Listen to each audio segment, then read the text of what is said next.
Hi, hello and welcome. This is A. Charulata from Changalpat, St. Paul's. Class 11 Accountancy, Final Accounts of the Sole Proprietor 2. That is, Final Accounts with Adjustments போயிட்டிருக்கு. இதில் ஏற்கனவே நம்ம Closing Stock பத்தி பார்த்தாச்சு. இந்த மாடியூல்ல Outstanding Expenses பத்தி பார்க்க போறோம். ஏற்கனவே அந்த மாடியூல்ல நான் சொல்லியிருக்கேன் எதுக்காக நம்ம அட்ஜஸ்ட்மெண்ட்ஸ் பண்ணணும் அப்படிங்கிறது. அப்பதான் நமக்கு true profit and loss of the business தெரியும், true financial position of the business நமக்கு தெரியும்.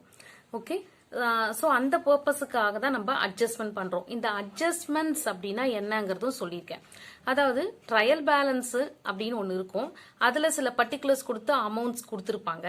அந்த ட்ரையல் பேலன்ஸ்க்கு கீழே அடிஷ்னல் இன்ஃபர்மேஷன் ஆர் அட்ஜஸ்ட்மெண்ட்ஸ் அப்படின்னு கொடுத்துருப்பாங்க.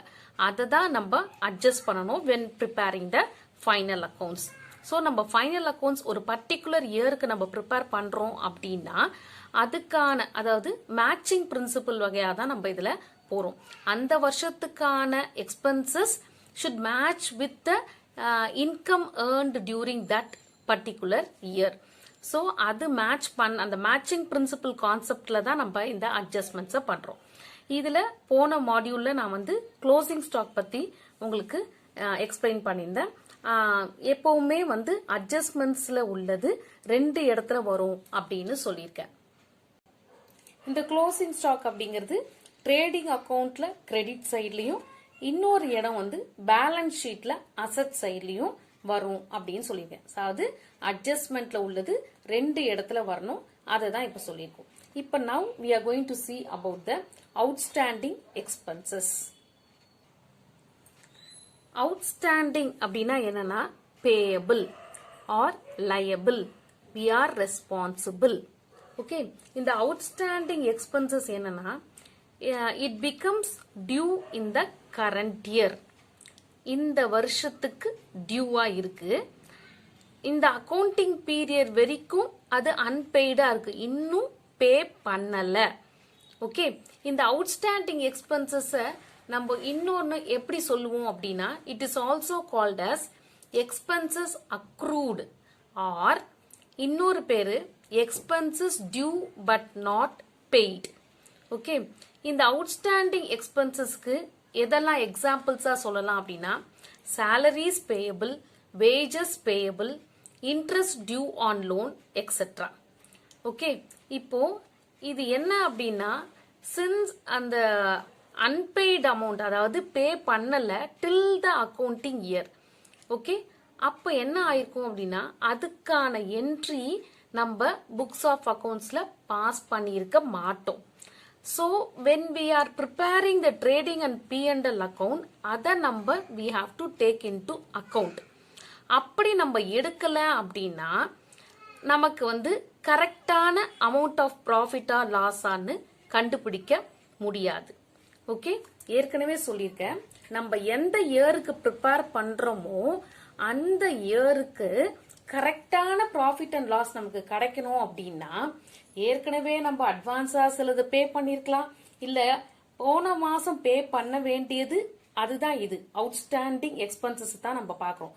நம்ம பே பண்ணல, இந்த அக்கவுண்டிங் பீரியட் வரைக்கும் நம்ம பே பண்ணல அப்படின்னா அதுதான் அவுட்ஸ்டாண்டிங் எக்ஸ்பென்சஸ்.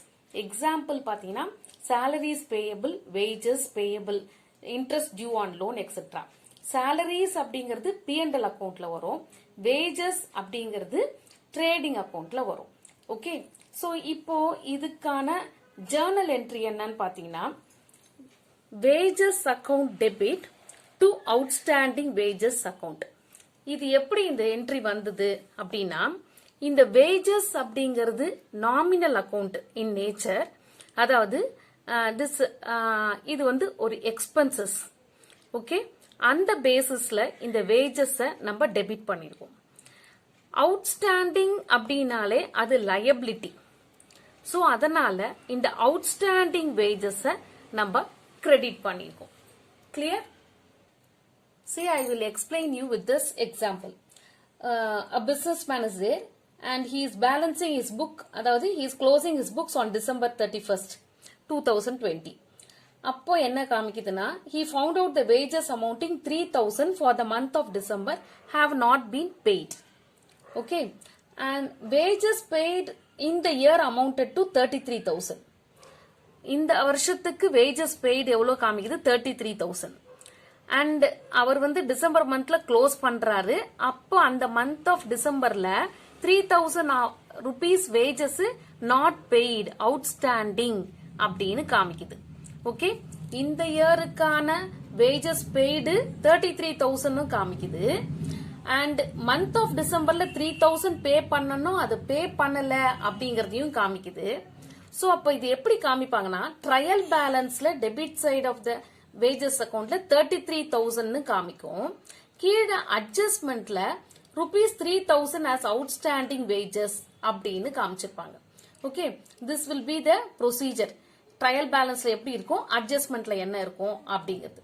சோ அப்ப நம்ம இப்போ ஜர்னல் என்ட்ரி நான் என்ன சொன்னேன், wages account debit to outstanding. இப்ப நம்ம லெட்ஜர் ஓபன் பண்றோம் அப்படின்னா வேஜஸ் அக்கவுண்ட்டுக்கும் அவுட்ஸ்டாண்டிங் வேஜஸ்க்கும் நம்ம எப்படி போடுவோம், வேஜஸ் வந்து இந்த அமௌண்ட் இந்த வருஷம் நம்ம பே பண்ண அமௌண்ட் 33,000, அத பேலன்ஸ் brought down 33,000 போடுவோம். அது கூட வேஜஸ் டு அவுட்ஸ்டாண்டிங், அப்ப வேஜஸ் அக்கவுண்ட்ல டு அவுட்ஸ்டாண்டிங் வேஜஸ் 3,000. சோ இந்த 36,000 நம்ம என்ன பண்ணுவோம், we will transfer to trading account. by trading account 36,000. so இப்போ இது அவுட்ஸ்டாண்டிங் வேஜஸ்க்கான லெட்ஜர் நம்ம ஓபன் பண்ணும்போது அதே அந்த ஜர்னல் என்ட்ரியை பாருங்க, wages account debit to outstanding wages. அப்ப அவுட்ஸ்டாண்டிங் வேஜஸ்ல பை வேஜஸ்னு 3,000 காமிப்போம்.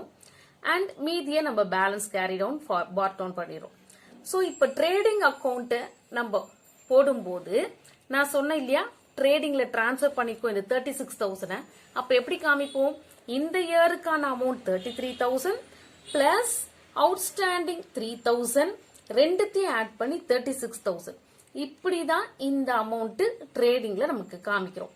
அதுதான் நம்ம ஆட் பண்ணி காமிக்கிறோம். அவுட்ஸ்டாண்டிங் அது ஏன் ஆட் பண்றோம் அப்படிங்கறது புரிஞ்சுக்கோ உங்களுக்கு. ஓகே, வேஜஸ் அப்படிங்கிறது எக்ஸ்பென்சஸ், அதனால டெபிட் பண்ணிருக்கோம். அவுட்ஸ்டாண்டிங்ன்றது லயபிலிட்டி, அதனால அதை கிரெடிட் பண்ணிருக்கோம். அதனால அதுக்கான adjusting entry wages account debit to outstanding wages account. இதை நான் லெட்ஜர் ஃபார்மேட்ல போட்டு இது எப்படி இந்த அமௌண்ட் ஏன் ஆட் பண்றோம், இப்ப நம்ம டிரான்ஸ்பர் பண்ணி 36,000 வந்தது இல்லையா, அப்ப என்ன அர்த்தம், 33,000ஓட இந்த 3,000 ஆட் பண்ணி ட்ரேடிங்ல 36,000 காமிக்கிறோம். நான் ஏற்கனவே சொன்ன மாதிரி அட்ஜஸ்ட்மெண்ட்ல உள்ளது ரெண்டு இடத்துல வரும் அப்படின்னு சொல்லியிருக்கேன். வேஜஸ் அப்படிங்கறதுனால இது ட்ரேடிங்ல வந்திருக்கு. இதே இது சேலரி அப்படின்னு இருந்ததுன்னா அது என்ன எங்க காமிச்சிருப்போம், நம்ம ப்ராஃபிட் அண்ட் லாஸ் அக்கவுண்ட்ல காமிச்சிருப்போம். ஓகே, இப்போ இது இது இந்த அவுட்ஸ்டாண்டிங் அப்படிங்கிறது லயபிலிட்டி அப்படின்னு ஏற்கனவே சொல்லியிருக்கேன். அப்போ பேலன்ஸ் ஷீட்ல நம்ம லயபிலிட்டி சைட்ல கரண்ட் லயபிலிட்டிஸ் கீழே அவுட்ஸ்டாண்டிங் வேஜஸ்னு இந்த 3,000 காமிக்கிறோம். Okay, hope you are clear.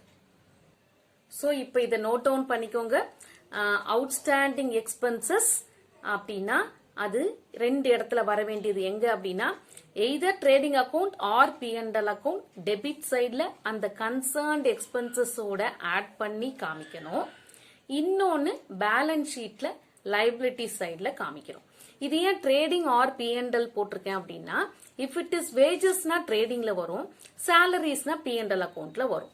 Okay, எதுவா இருந்தாலும் டெபிட் சைட்ல அந்த கன்சர்ன்ட் எக்ஸ்பென்சஸோட ஆட் பண்ணி காமிக்கணும்.